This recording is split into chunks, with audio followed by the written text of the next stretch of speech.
Get off the marketing roller coaster and get on the automated fast track to digitally market your brand everywhere now. Join podcast producer Tom Hazzard and Inc. columnist Tracy Hazzard as they share easy content building formulas and smart cut secrets proven to fuel hundreds of blogs, podcasts, and brands with bingeable original content. Join the conversation on how to get your message out to the world. Be original. Be heard. Promote with power and purpose. Feed your brand.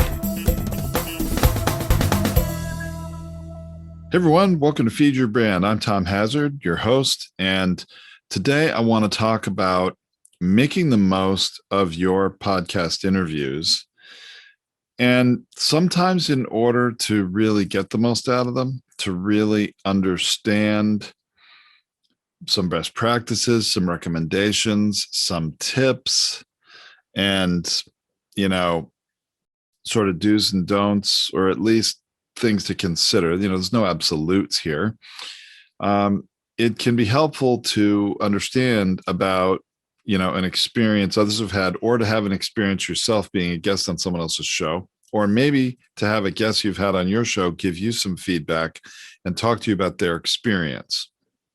So I had an experience just recently, in fact, literally just days ago from recording this, where I discovered that an organization that I'm actually a member of had a podcast, and they've had a podcast for a couple of years. I did not realize that they did.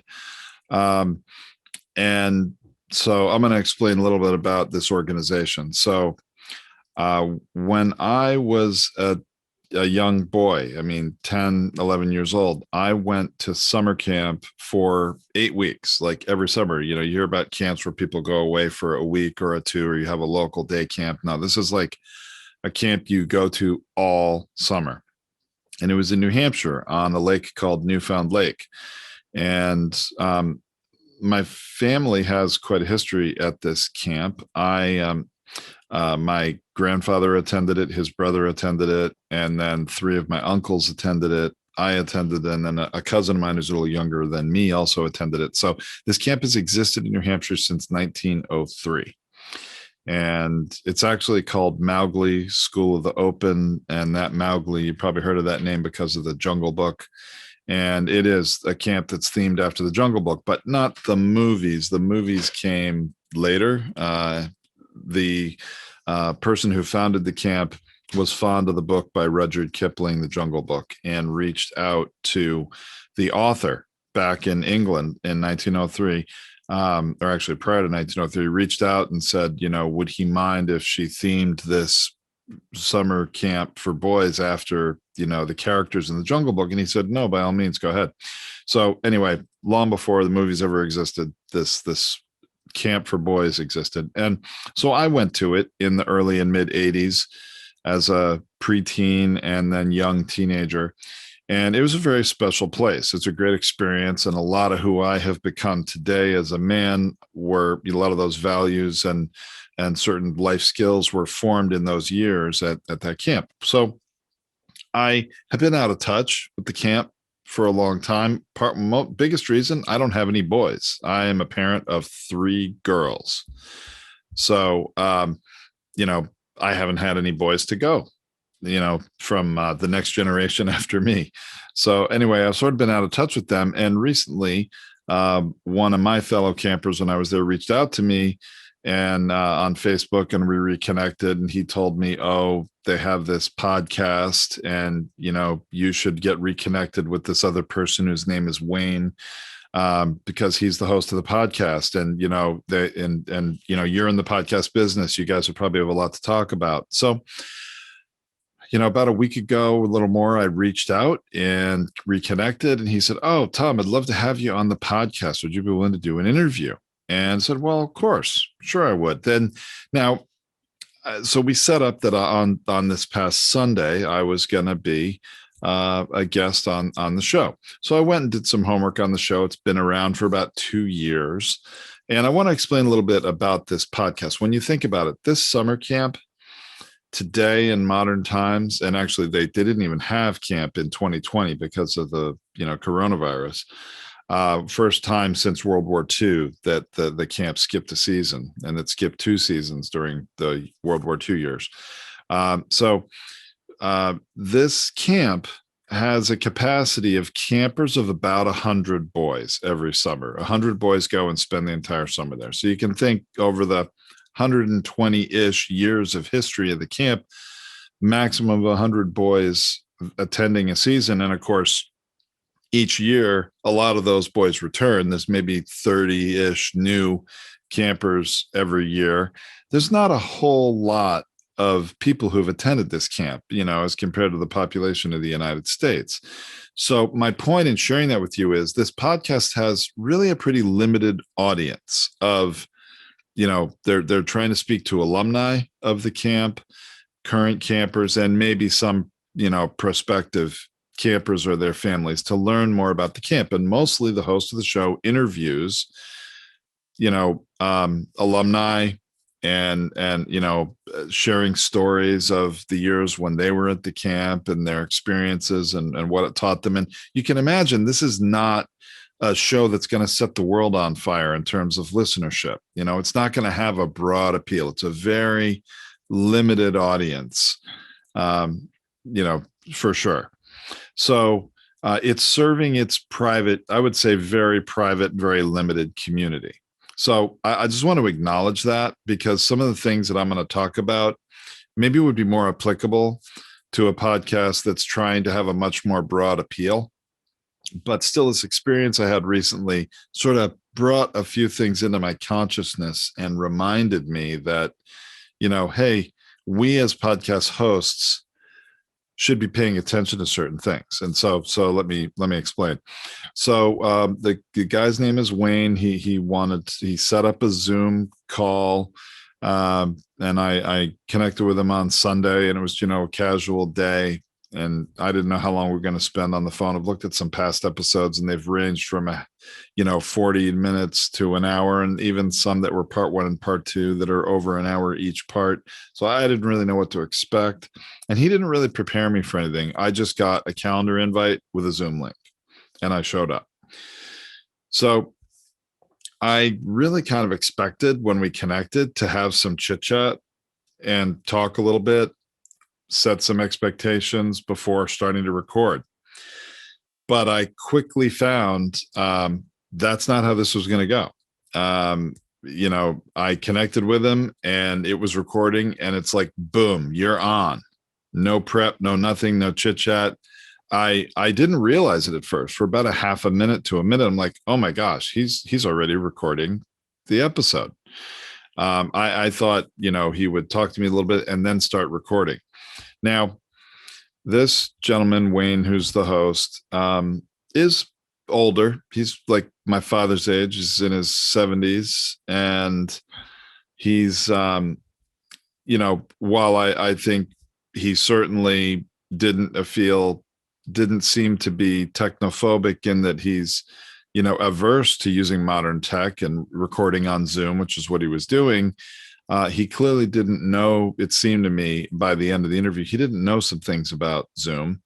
And I certainly would have been happy to help him learn a little bit about Zoom, but clearly he didn't realize that you could have a Zoom call and start the recording at some point and then also stop it and still be able to talk to who you've been with on the call after that. He did this where we're on the call. You get there. Hey, Tom, how you doing? Welcome to the show. Boom. And he's into questions. We're having this conversation. So at the end of it, I was kind of shocked after the better part of an hour that when we sort of said goodbye and ended, it was a little awkward at the end because I expected he was going to turn off the recording and we were going to keep talking. And that didn't happen. He just ended the call and it was boom, I was gone. It's like, you're out. So that was a little odd. And so this is where I start to realize maybe he needs a little bit of, or could use a little, tech training or some suggestions.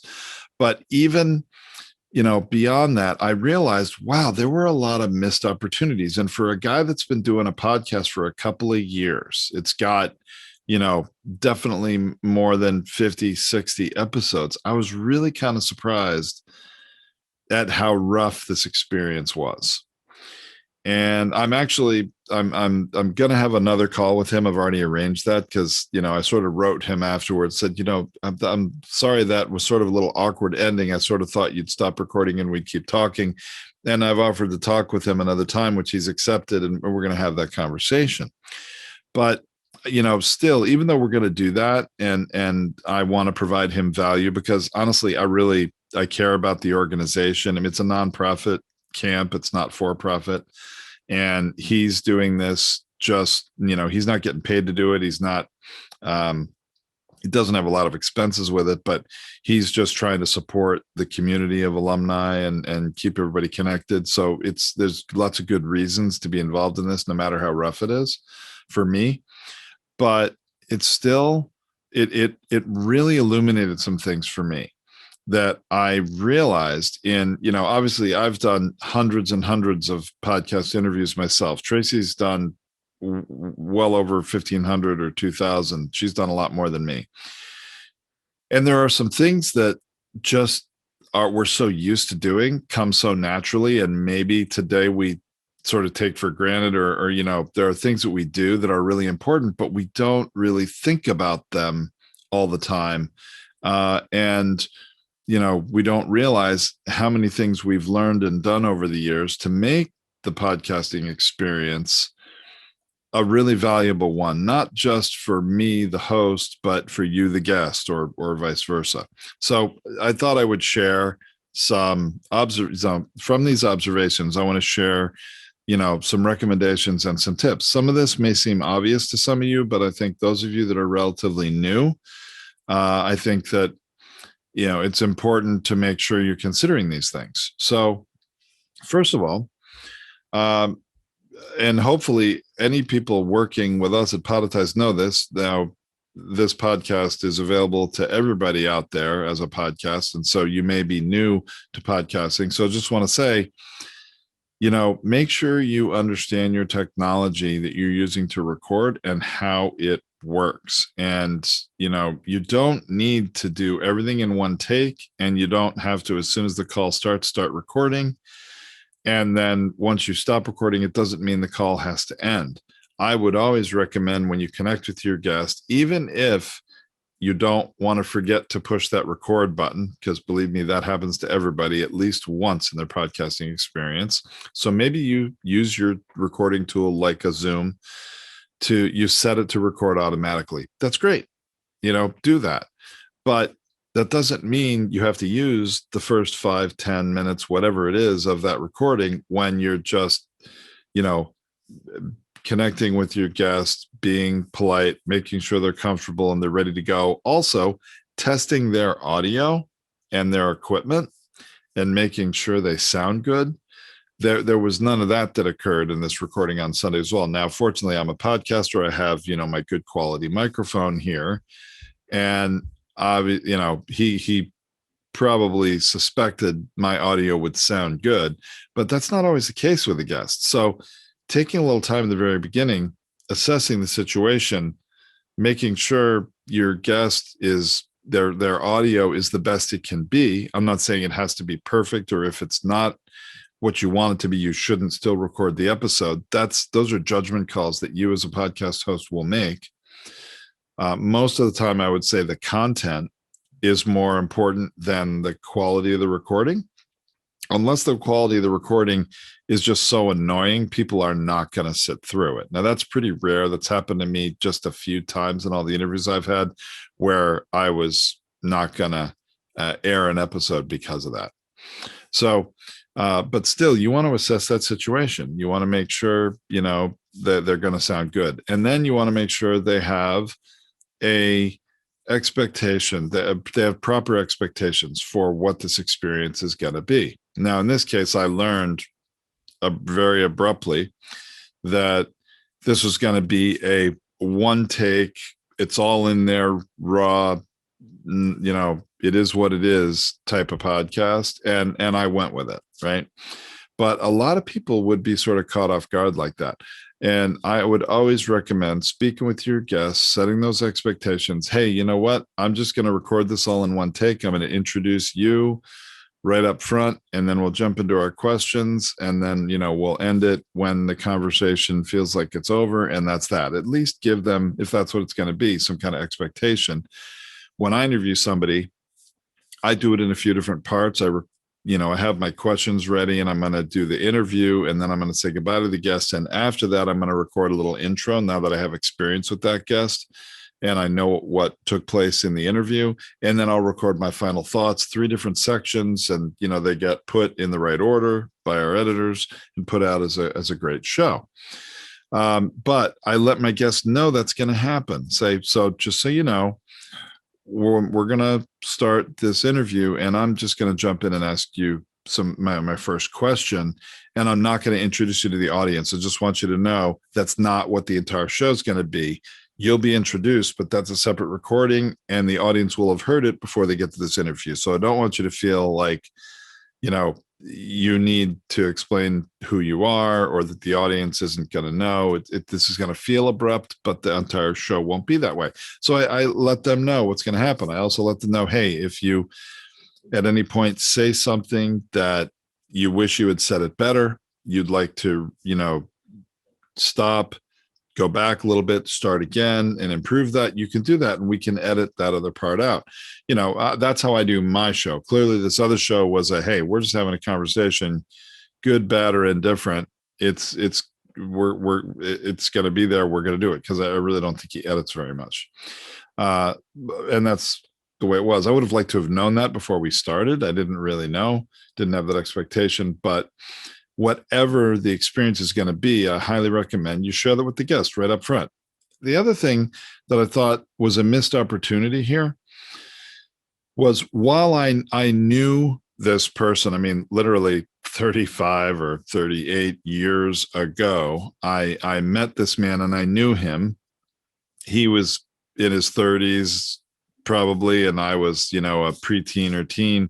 So I remembered him, but I haven't spoken to this guy in like that many years. It's been a long, long time. And so I thought it would have been great to just have a little chit chat, build a little rapport before having the podcast interview. And I would always recommend that for any of you with your guests. And, especially if you don't know them very well, I like to block out an hour of time for a podcast interview. And even if it's not going to be at minimum an hour of time, I don't necessarily expect that interview to take an hour, but I'm going to take a little time, do that tech check at the beginning, build a little rapport, set up expectations, then start recording. And then sometime before the end of the hour, I'll say goodbye to the guests, and then I'll record my intro and my final thoughts, those 2 other sections.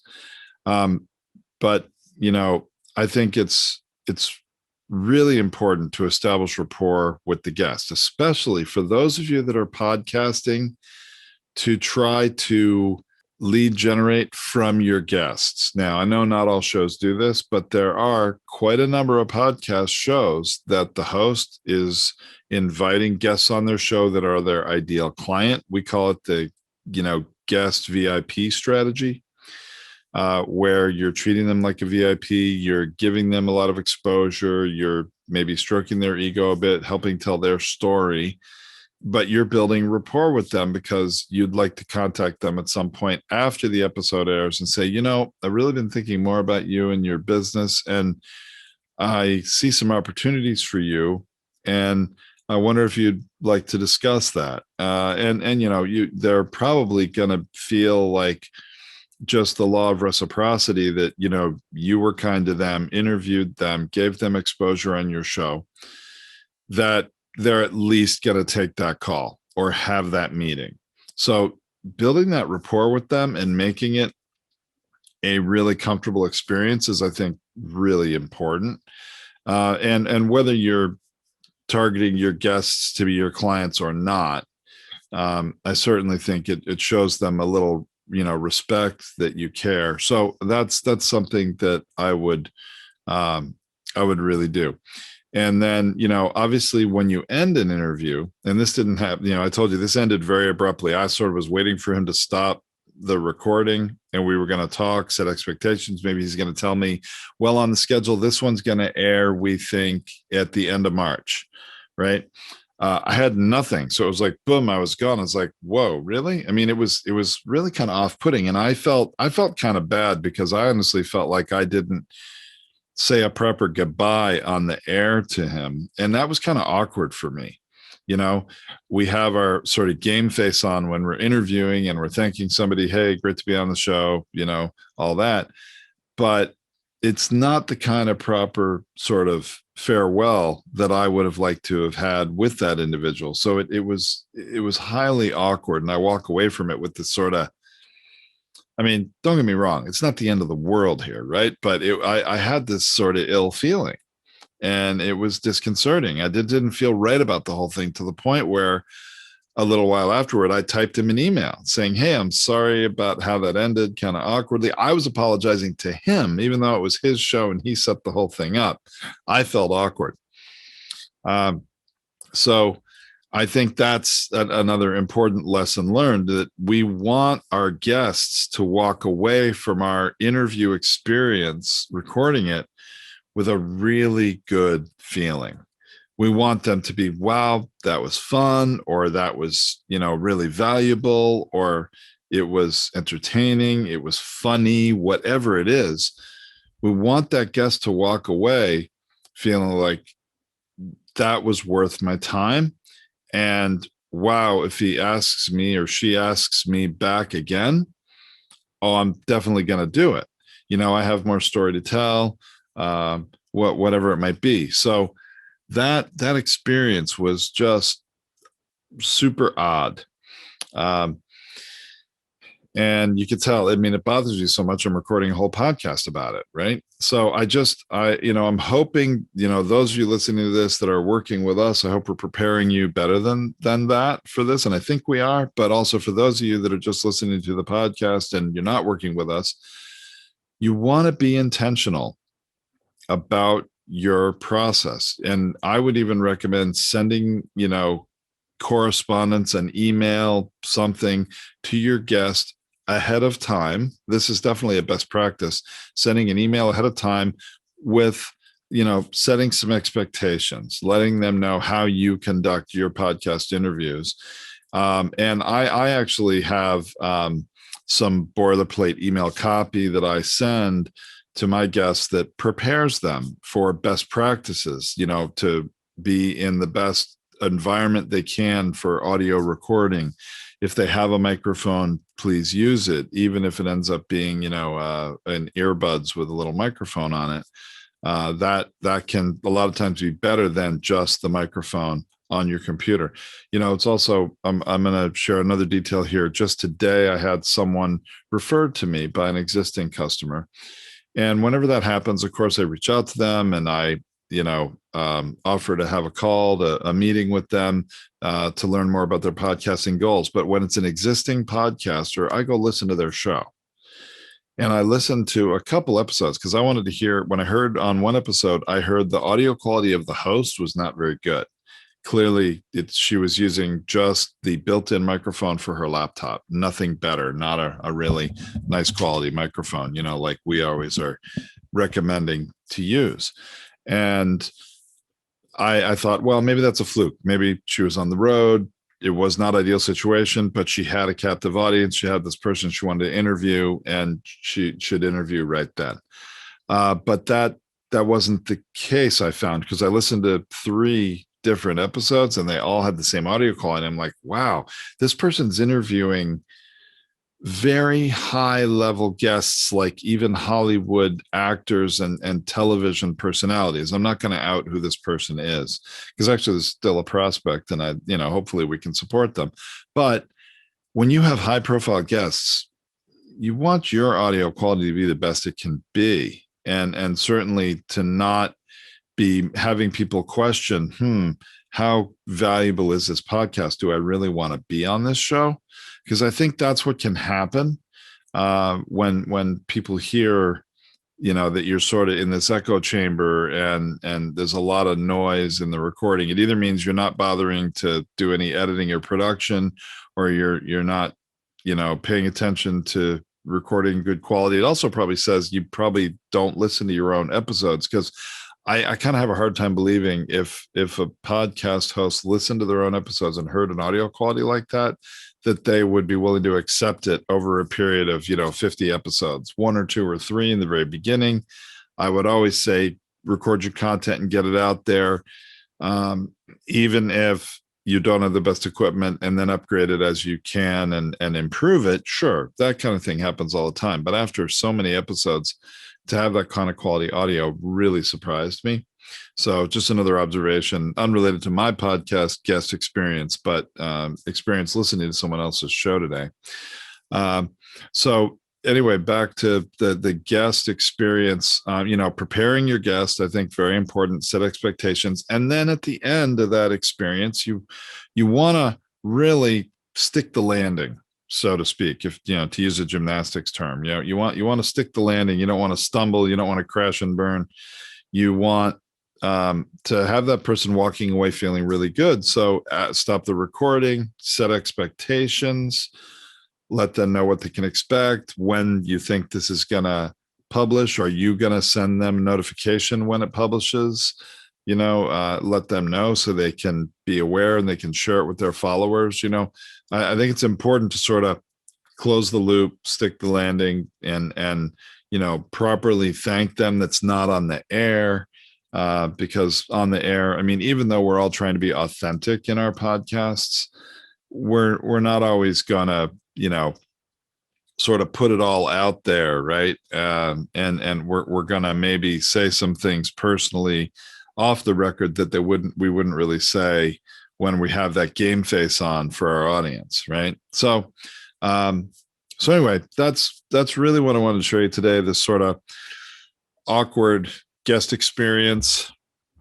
And when it comes to your experience too, one of the things that, if you have a large enough audience, you have a large enough following on social, you may want to go live with an episode or with an interview, and you can control that experience, which I actually am doing recording this. I've started my Zoom, and I have an audience of listeners who are actually customers of Podetize who get early access to this, and we do this every week. And they're on there, and I can talk with them about what I'm going to record in an episode. And then I go live on Facebook and record the live part, and then end that live part, but I'm still on the call with them afterwards. Controlling your experience with your listeners, your community, you can do a lot of good things. When you're on a live stream call, and especially if a lot of us, and pretty much everybody is working from home these days. And I've got a dog, and sometimes something will spook it, and it will alarm bark or do something undesirable, and that's something I wouldn't air. I would definitely let my guests know, hey, we're going to edit that out, and let's take a step back and start again. It's important to consider that experience even within a call, which is kind of within an interview, and that's kind of hard to do if you're doing that whole one take thing that Wayne did with me on Sunday. Let's see. And then another thing that I just actually wanted to mention about these kind of interviews, if you are going to batch record, which I often do, record several interviews in a day, make sure you don't schedule them back to back to back, like one after the other. Give yourself a good half an hour break in between, because some of them are going to go long, or you may need to save those recordings and get them organized from the previous one, and then get prepared for starting the next one. Leave yourself some time to organize, and that will help your overall experience and producing a good result, and not overwhelm yourself. So yeah, okay. I think that sort of rounds out everything that I was going to say about this. So I'd be interested to learn if any of you have had any sort of odd experiences being interviewed on other podcasts. So if you've had any of those, hey, let us know. Reach out to us anywhere at Feed Your Brand. We have a Feed Your Brand Facebook page, Feed Your Brand podcast. Our website is podetize.com, and you can always send an email to hello@podetize.com if you have anything to share. Be interested to hear it. And, perhaps if there's some good ones, we can, work some of those experiences or stories into a future episode. Okay. Thanks so much, everybody. Till next time, this has been Tom on Feed Your Brand. For more tips, tactics, and strategies, visit us online at podetize.com or on social at Podetize. Thanks for exploring the power of podcasting and how to be seen, heard, found, and rewarded in our noisy digital world. Keep on podcasting.